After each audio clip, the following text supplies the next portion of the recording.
What if I told you that everything you've been taught about becoming your authentic self is actually keeping you trapped in a dangerous delusion that prevents true psychological wholeness? The modern self-help movement has sold you a sanitized version of individuation, one that cherry-picks the light while systematically avoiding the very darkness that holds the keys to your liberation. They've convinced you that authenticity means expressing only your positive qualities, following your passions, and staying true to yourself. But this is precisely the mindset that keeps you fragmented, projecting your disowned parts onto others, and living as half a human being. The truth is that what most people call self-development is actually sophisticated self-deception. Real individuation, the kind that creates genuine wholeness and psychological maturity, requires you to turn toward the very aspects of yourself that your ego has spent decades rejecting, suppressing, and denying.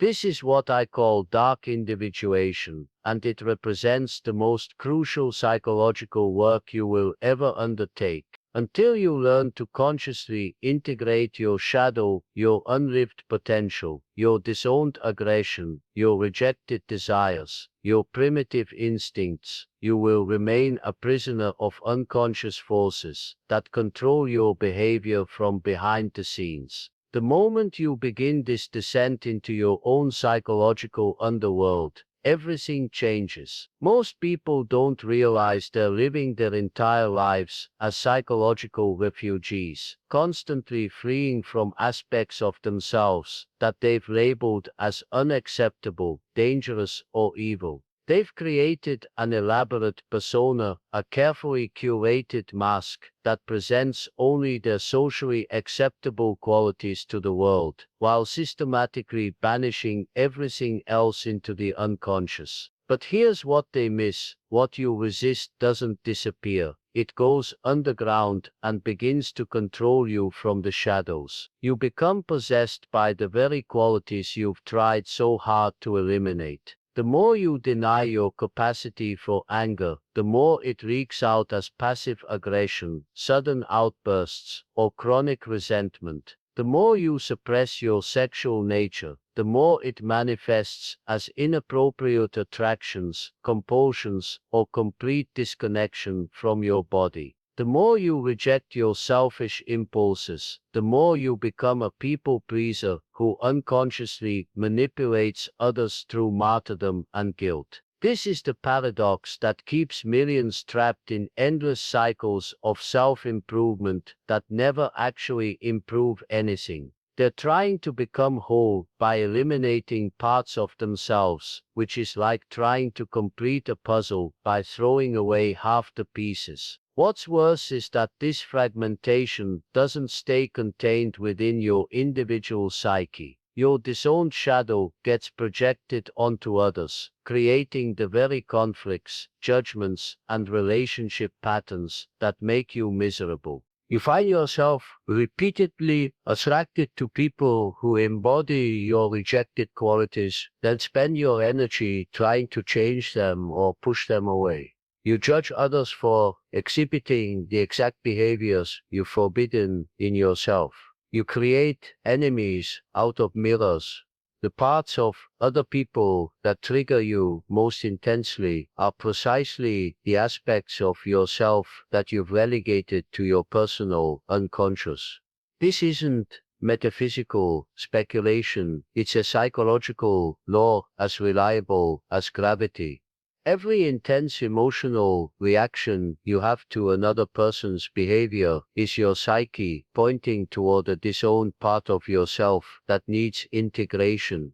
Meanwhile, you stay stuck in endless loops of therapy that focuses only on healing trauma, positive psychology that emphasizes only strengths, and spiritual practices that bypass the messy reality of human psychology. You meditate to transcend your ego, affirm positive thoughts to override negative ones, and practice gratitude to focus on the light, all while your shadow grows stronger and more autonomous in the darkness.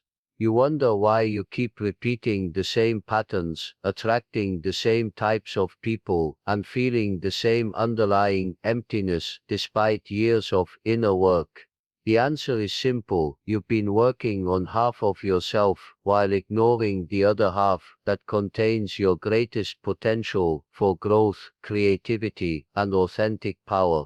The conventional approaches fail because they're based on a fundamental misunderstanding of how the psyche actually works. They assume that psychological health comes from eliminating negative emotions, transcending lower impulses, and identifying only with your highest qualities. But the psyche doesn't work like a computer where you can simply delete unwanted files. It works like an ecosystem where every element serves a function, and removing any part creates imbalance and dysfunction. Your anger carries vital information about your boundaries and values. Your jealousy reveals your deepest desires and insecurities. Your shame points toward the parts of yourself that need acceptance and integration. When you try to eliminate these experiences instead of understanding their purpose, you lose access to crucial psychological data that could guide your development. But what if there was a way to reclaim these exiled parts of yourself and integrate them consciously? What if the very qualities you've been trying to eliminate actually contain the keys to your greatest potential? After decades of working with thousands of individuals and studying the deepest patterns of human psychology, I've discovered 5 proven methods for dark individuation that can transform your relationship with yourself and others in ways that surface-level self-improvement never could. These aren't feel-good techniques or positive thinking exercises. They're precise psychological technologies based on scientific understanding of how the unconscious mind actually operates. The research is clear. Individuals who successfully integrate their shadow aspects demonstrate significantly higher levels of creativity, authentic leadership, emotional resilience, and relationship satisfaction compared to those who remain unconsciously identified with only their persona. Studies in depth psychology show that shadow work creates measurable changes in brain structure, increasing activity in regions associated with emotional regulation, empathy, and cognitive flexibility. This isn't about becoming a better person in the conventional sense, it's about becoming a complete person who has access to the full spectrum of human psychological resources. What separates those who achieve genuine psychological maturity from those who remain stuck in cycles of partial growth is their willingness to encounter what Carl Jung called the gold in the dung. While most people spend their energy polishing their image and reinforcing their preferred identity, psychologically mature individuals have learned to mine the treasures hidden in their rejected experiences.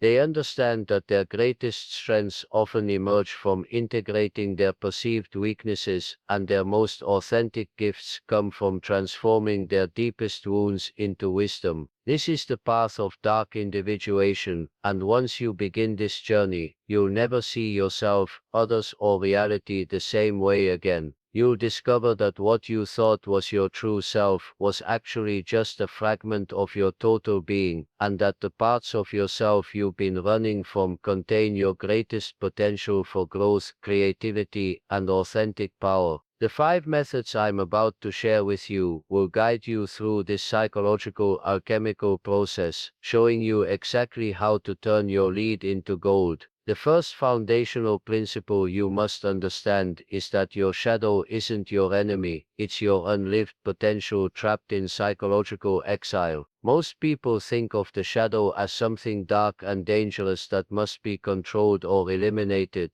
but here's what they miss. The shadow contains not just your rejected negative qualities, but also your disowned positive ones. Think of it like a vast underground treasure vault, where your psyche has stored everything that didn't fit with your family's values, your culture's expectations, or your ego's preferred image of itself. Consider this analogy. Imagine you're a sculptor who's been given a magnificent block of marble containing a masterpiece, but instead of carefully revealing the entire sculpture through skillful removal of excess material, you decided early on that certain parts of the marble were bad or wrong. So you covered those sections with plaster, painted over them, and pretended they didn't exist. Over time, you forgot they were even there. You walk around showing people your artwork, but deep down you know something is missing. The sculpture feels incomplete, lacking vitality and authenticity. This is exactly what happens when you disown aspects of your personality. You end up living as a fragment of your potential, while the rest of your authentic self remains buried in the unconscious. Here's another way to understand it. Your psyche operates like a vast ecosystem where every element serves a crucial function. When you reject certain parts of yourself, it's like removing predators from a natural environment. Initially, it might seem like you've created a more peaceful, harmonious system, but over time, the prey animals overpopulate, vegetation gets overgrazed, and the entire ecosystem becomes unstable and dysfunctional. Your banished psychological predators, minus your anger, your selfishness, your primitive desires, actually serve essential functions in maintaining your psychological health and protecting your authentic self from invasion and manipulation. The neuroscience supports this understanding. When you consistently suppress or reject emotional experiences, you don't eliminate the neural pathways associated with those states, you just make them unconscious. These patterns continue to influence your behavior, but now they operate outside your awareness and control. It's like having powerful software running in the background of your computer that you can't see or modify. It consumes resources, affects performance, and creates unpredictable glitches, but you can't troubleshoot it because you don't even know it's there. What's particularly insidious is how this process works in reverse. When you encounter people who express the qualities you've disowned, your unconscious instantly recognizes them and creates intense emotional reactions. You might feel inexplicably triggered by someone's confidence, their assertiveness, their sensuality, or their willingness to say no. You judge them as arrogant, aggressive, inappropriate, or selfish.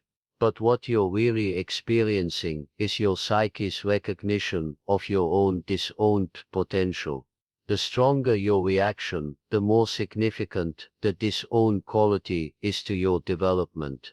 Think about a time when someone's behavior triggered you so intensely that you couldn't stop thinking about it. Maybe they were too loud, or too quiet, too successful, or too lazy, too sexual, or too spiritual. Now consider this possibility. What if your intense reaction wasn't actually about them at all, but about a part of yourself that you learned to reject so thoroughly that seeing it expressed freely in another person created an internal crisis? What if your judgment of them was actually your psyche's way of pointing toward an aspect of your own nature that needs integration? This is why surface-level shadow work that focuses only on accepting your flaws misses the point entirely. The shadow isn't just about integrating your capacity for anger, jealousy, or selfishness. It's about reclaiming your full spectrum of human potential that got fragmented during your psychological development. Some of your most powerful gifts might be hiding in the parts of yourself you learned to reject as children. Your leadership abilities might be trapped in the aggression you learned to suppress. Your creative genius might be locked away in the chaos you learned to control. Your capacity for deep intimacy might be buried under the vulnerability you learned to defend against. The moment you begin to understand your shadow as a repository of unlived potential rather than a collection of character defects, everything shifts. Instead of trying to eliminate or control these aspects, you can begin the much more interesting work of conscious integration. This doesn't mean acting out every impulse or abandoning all social boundaries. It means developing a conscious relationship with all aspects of your nature so that you can choose how to express them in ways that serve your highest development and authentic self-expression. Now that you understand the foundational principle, the second crucial shift involves completely redefining how you approach psychological growth itself. Most people think individuation means strengthening their ego and becoming more consistent in their personality, but this conventional understanding actually prevents the very transformation they're seeking. True psychological maturity requires the ability to consciously access different aspects of your personality depending on what the situation requires. The conventional approach to personal development treats your personality like a fixed entity that needs to be optimized and strengthened. You take assessments to discover your type, then spend energy becoming a better version of that type. You identify your strengths and work to amplify them while trying to minimize your weaknesses. You develop a personal brand, maintain consistency in your behavior, and pride yourself on being authentic, which usually means rigidly adhering to a narrow range of self-expression that feels safe and familiar. But here's the psychological truth that changes everything. Your ego isn't your true self. It's just one possible configuration of your total psychological potential. Think of your ego like the operating system on your computer. It's useful for running day-to-day programs and managing basic functions, but it's not the computer itself. The computer has vast processing power, memory, and capabilities that extend far beyond what any single operating system can access. Similarly, your total psychological capacity extends far beyond what your current ego structure can integrate or express. The scientific understanding of neuroplasticity confirms this perspective. Your brain has the capacity to form new neural pathways and restructure existing ones throughout your entire life. The personality patterns that feel so fixed and unchangeable are actually just well-worn neural habits that have become automatic through repetition. When you begin to consciously engage with disowned aspects of your personality, you're literally creating new neural infrastructure that gives you access to broader ranges of thought, emotion, and behavior.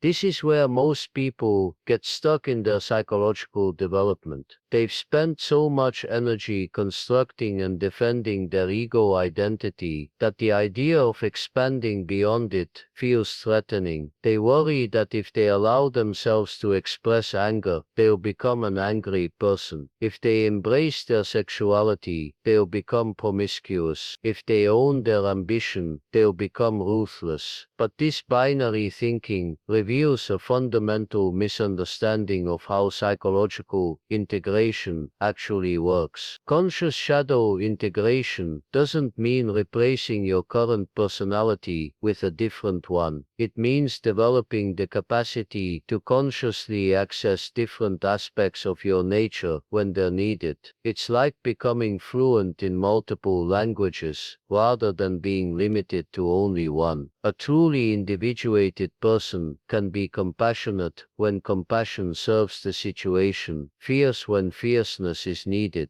playful when play is appropriate, and serious when gravity is required. They're not controlled by any single emotional state or behavioral pattern because they have conscious access to their full psychological repertoire. This flexibility actually requires tremendous strength and self-awareness. It's much easier to remain rigidly identified with a narrow range of behaviors than to develop the capacity to fluidly respond to different situations with different aspects of your nature. People who appear consistent are often just limited in their range of responses. True consistency comes from consistently choosing the most appropriate response from your full range of possibilities, rather than defaulting to familiar patterns. The key insight is that you're not trying to become a different person. You're trying to become a more complete version of the person you already are.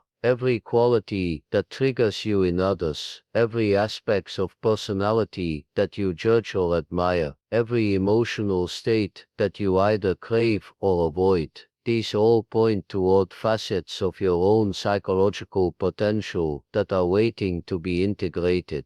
The goal isn't to express every aspect equally, but to have conscious access to all of them so you can choose your responses rather than being unconsciously drift in understanding completely changes how you approach personal development. Instead of trying to strengthen your existing personality structure, you begin to soften its boundaries and expand its capacity. Instead of trying to eliminate unwanted emotions or behaviors, you learn to understand their purpose and integrate them consciously. Instead of maintaining rigid consistency, you develop the flexibility to show up differently in different contexts while remaining authentically yourself.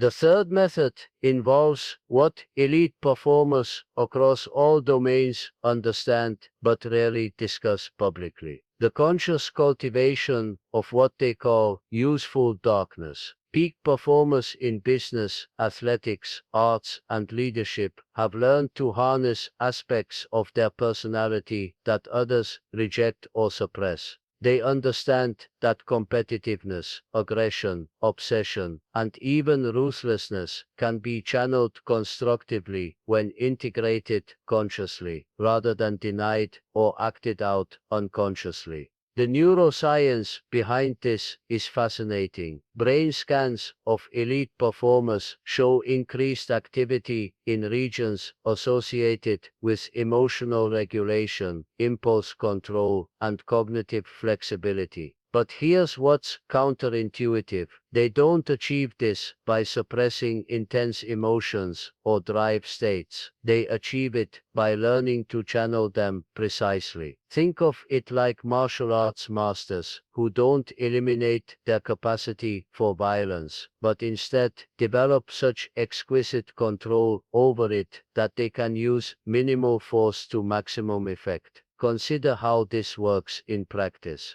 Elite entrepreneurs often score high on measures of both empathy and psychopathy. They can deeply understand their customers' needs and genuinely care about solving problems, while simultaneously being willing to make difficult decisions that others might avoid due to guilt or social pressure. They've learned to consciously access their capacity for ruthlessness when it serves their mission, while maintaining their humanity and connection. This isn't compartmentalization or splitting it's integration. The step-by-step process begins with what I call shadow mapping. For the next 7 days, keep a detailed record of every strong emotional reaction you have to other people's behavior. Don't censor or judge these reactions. Simply observe and document them. Pay particular attention to moments when you feel disgusted,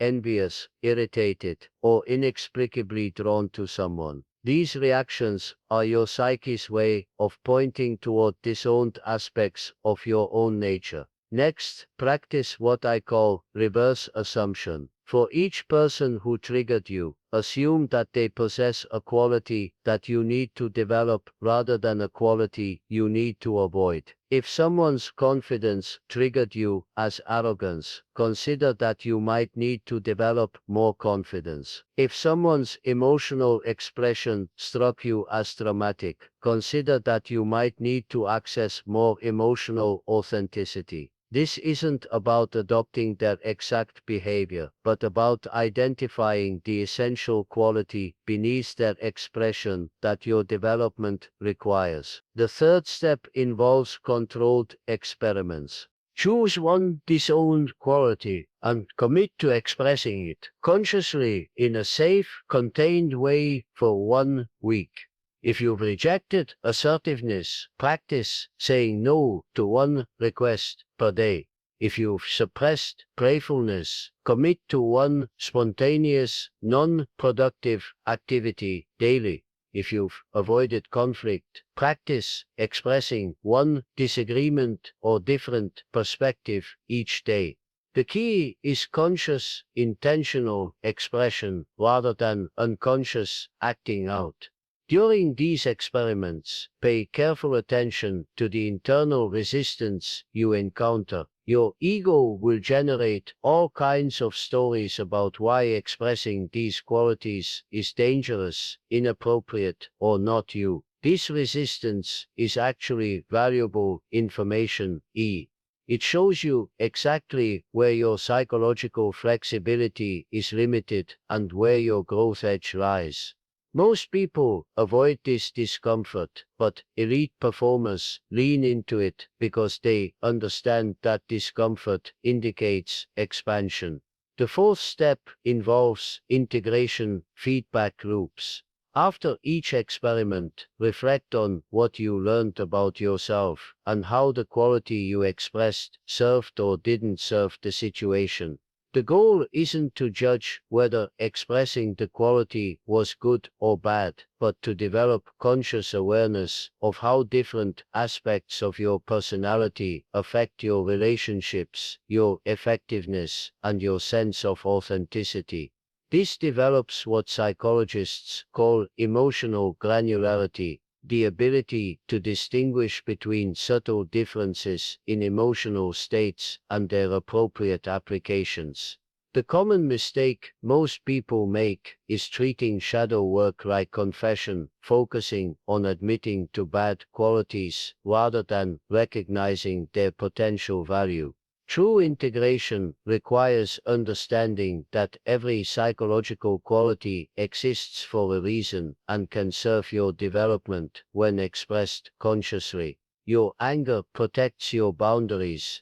Your greed drives your ambition. Your lust fuels your creative passion. Your envy reveals your desires. The goal isn't to eliminate these forces, but to harness them skillfully. Elite performers also understand the importance of what they call strategic authenticity. They don't express every aspect of themselves in every situation, but they have access to their full range when needed. A successful CEO might access their nurturing qualities when mentoring employees and their aggressive qualities when negotiating deals. A master teacher might use their playful nature to engage students and their stern authority to maintain boundaries. This isn't being fake, it's being complete. The final element involves developing what I call shadow allies. Relationships with people who can mirror back your disowned qualities in safe, constructive ways. These might be mentors who embody qualities you're learning to integrate, friends who challenge you to express yourself more fully, or even former enemies who you now recognize were reflecting your own unlived potential.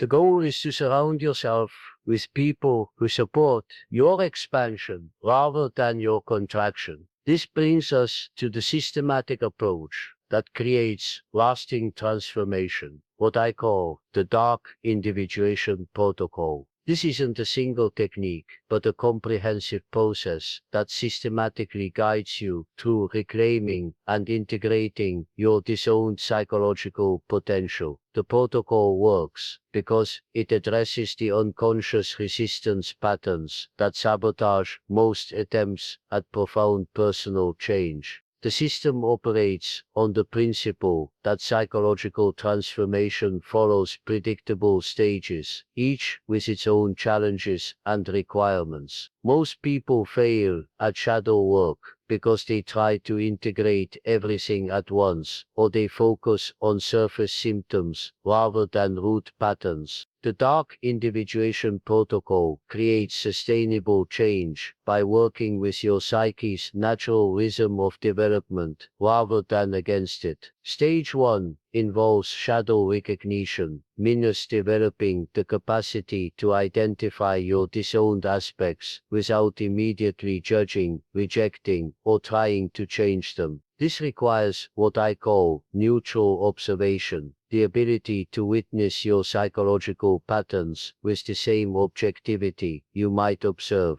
weather patterns. Most people skip this stage and jump directly to trying to fix or eliminate aspects they don't like, which only drives these qualities deeper into the unconscious. The technical mechanism behind this stage involves strengthening what neuroscientists call the observing self, the part of your consciousness that can witness your thoughts, emotions, and behaviors without being identified with them. Brain imaging studies show that meditation and mindfulness practices literally increase the density of neural tissue in regions associated with self-awareness and emotional regulation. But here's what most mindfulness practices miss. You need to observe not just your current experience, but also the aspects of experience that you habitually avoid or reject. Stage 2 involves pattern interruption, minus consciously disrupting the automatic responses that keep your disowned qualities in exile. Every time you encounter a quality that triggers judgment, rejection, or intense emotion, you have a choice point. Your habitual response is to either push the experience away or become lost in the emotional reaction. The protocol teaches you to pause at these moments and choose a different response. Minus curiosity instead of judgment, exploration instead of avoidance, integration instead of rejection. This stage requires developing what I call psychological courage, the willingness to stay present with uncomfortable experiences long enough to understand their purpose and meaning. Most people's nervous systems are conditioned to move away from psychological discomfort as quickly as possible, which prevents them from accessing the information and energy contained in their disowned aspects. The protocol includes specific practices for building your capacity to tolerate and even welcome psychological intensity. Stage 3 involves conscious integration, learning to express your reclaimed qualities in skillful, constructive ways. This is where most shadow work goes wrong. People either remain stuck in the recognition phase without taking action, or they swing into unconscious acting out of their previously suppressed qualities. True integration requires developing what I call conscious expression, the ability to channel your full range of psychological energy in ways that serve your authentic development and your relationships with others. The before and after transformation scenarios are profound. Before integration, you might find yourself constantly triggered by confident people because you've disowned your own confidence. You judge them as arrogant while secretly feeling inferior and resentful. After integration, you can appreciate and learn from confident people because you've reclaimed your own capacity for confidence. You can express it when appropriate and tone it down when it doesn't serve the situation. Before integration, you might be chronically people-pleasing because you've rejected your capacity for selfishness. You exhaust yourself trying to meet everyone else's needs while your own remain unmet. After integration, you can consciously choose when to prioritize others' needs and when to prioritize your own. You can be generous from a place of fullness rather than from a place of depletion and unconscious manipulation. Before integration, you might avoid conflict because you've suppressed your capacity for aggression. You let people cross your boundaries and then either explode in anger or withdraw in resentment. After integration, you can address conflicts directly and assertively before they escalate. You can protect your boundaries without attacking others and stand up for your values without becoming defensive. The protocol addresses sabotage patterns by recognizing that your ego will resist integration because it threatens its familiar identity structure. Your ego would rather remain limited but predictable than expand into unknown territory. Common sabotage patterns include intellectual understanding without emotional integration, expressing disowned qualities unconsciously through projection or acting out, and using integration work as another form of self-improvement rather than genuine transformation. To prevent sabotage, the protocol emphasizes gradual, conscious expansion rather than dramatic breakthroughs. It includes specific practices for working with resistance, fear, and the tendency to revert to familiar patterns when under stress. Most importantly, it teaches you to recognize when you're using spiritual or psychological concepts to avoid actually changing rather than to facilitate genuine transformation. This systematic approach works when others fail because it honors the complexity of human psychology while providing concrete, actionable steps. It doesn't promise quick fixes or easy transformations, but it delivers profound, lasting change for those willing to engage with the process authentically.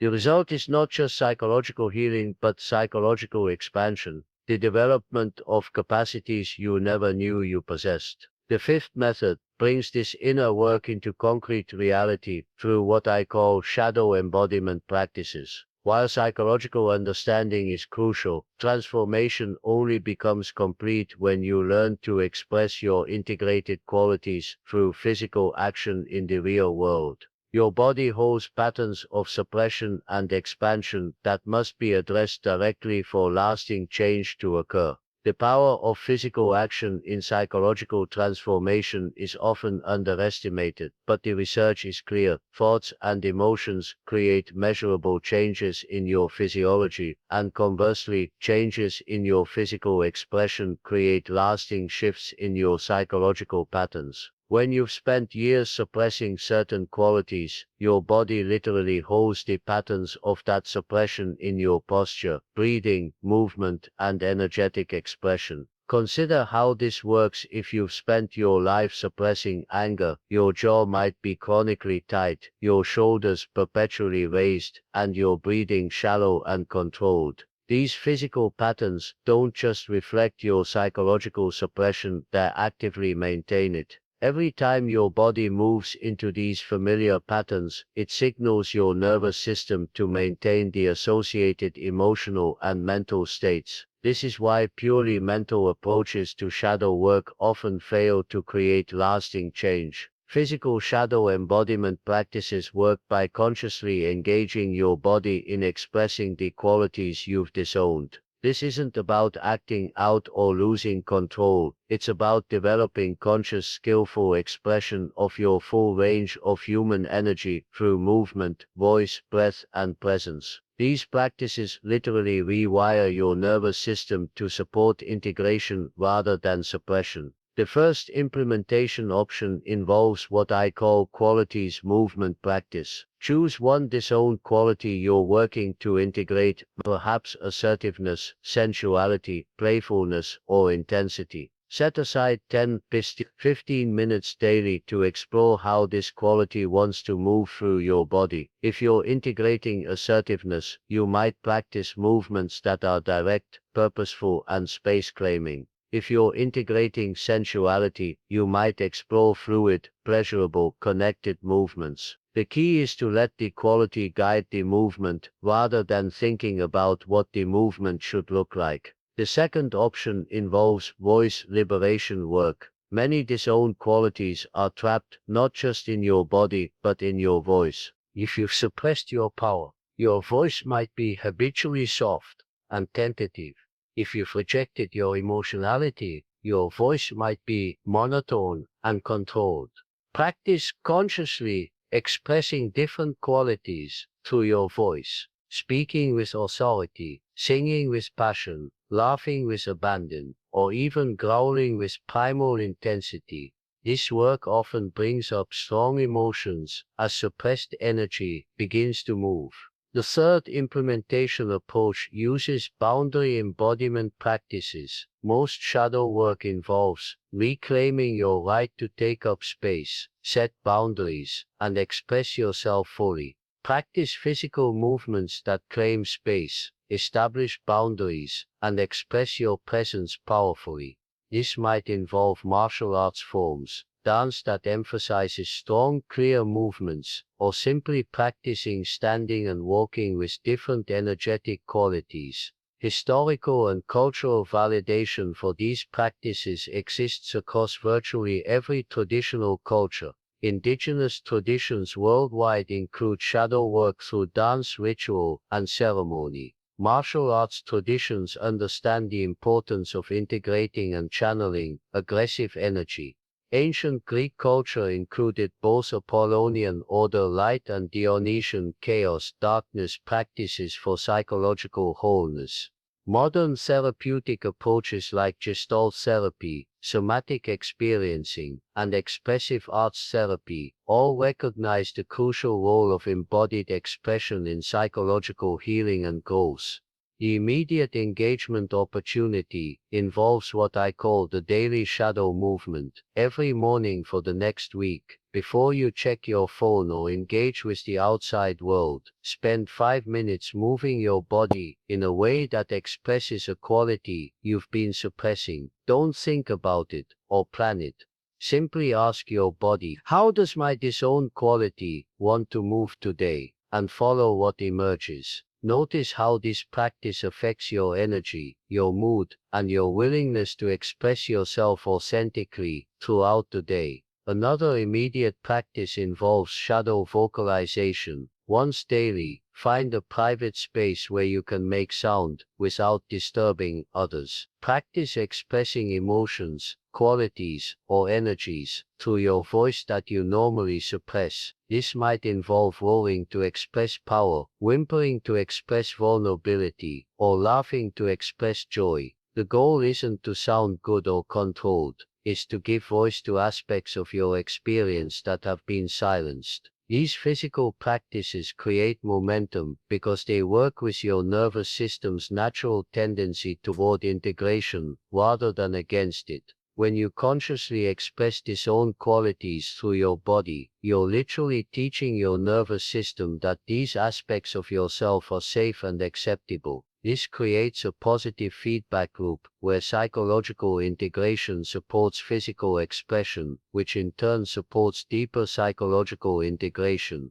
The momentum builds because physical practices create immediate, tangible results. You can feel the difference in your energy, your presence, and your sense of authenticity. This immediate feedback reinforces the value of the work and motivates continued practice. Unlike purely mental approaches that can feel abstract and uncertain, embodied practices provide clear evidence that transformation is occurring. Most importantly, these practices prepare you to express your integrated qualities skillfully in real-world situations. When you've practiced accessing your power through movement, you're more likely to speak up assertively in meetings. When you've explored expressing intensity through dance, you're less likely to suppress your passion in creative projects. When you've practiced claiming space physically, you're more willing to take up space emotionally and socially. The key insight is that your body is not separate from your psyche.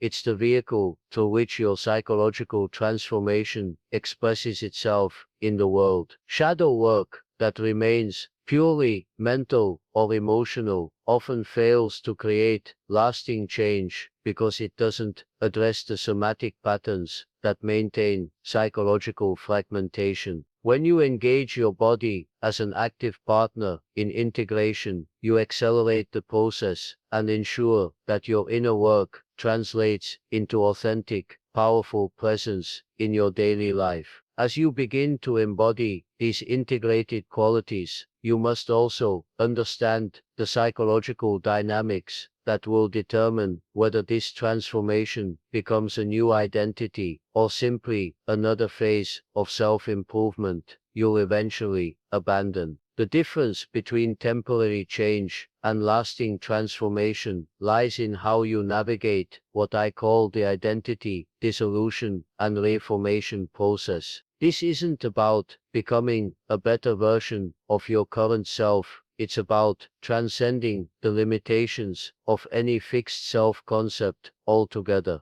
Most people approach shadow work with the unconscious goal of creating a new, improved identity. They want to transform from the people pleaser into the assertive person, or from the nice guy into the powerful man. But this approach simply replaces one limitation with another and prevents the fluid, flexible consciousness that characterizes true individuation. The psychological truth is that all identity structures are ultimately restrictive. Even positive identities, like the confident leader or the loving parent, become problematic when you're unconsciously identified with them. True psychological maturity involves developing what I call identity fluidity, minus the capacity to engage different aspects of your personality without being trapped by any single configuration. When you begin integrating shadow material, your current identity will feel threatened because it's based on the exclusion of certain qualities. Your ego structure has organized itself around being the kind of person who would never. And now you're consciously developing the very qualities you've used to define yourself in opposition to. This creates what psychologists call cognitive dissonance and can trigger intense resistance, confusion, and even temporary identity crisis. This is actually a sign that the work is succeeding. Your ego's discomfort indicates that you're moving beyond its familiar boundaries into unknown psychological territory. The key is to recognize this resistance as a natural part of the process rather than a sign that something is wrong.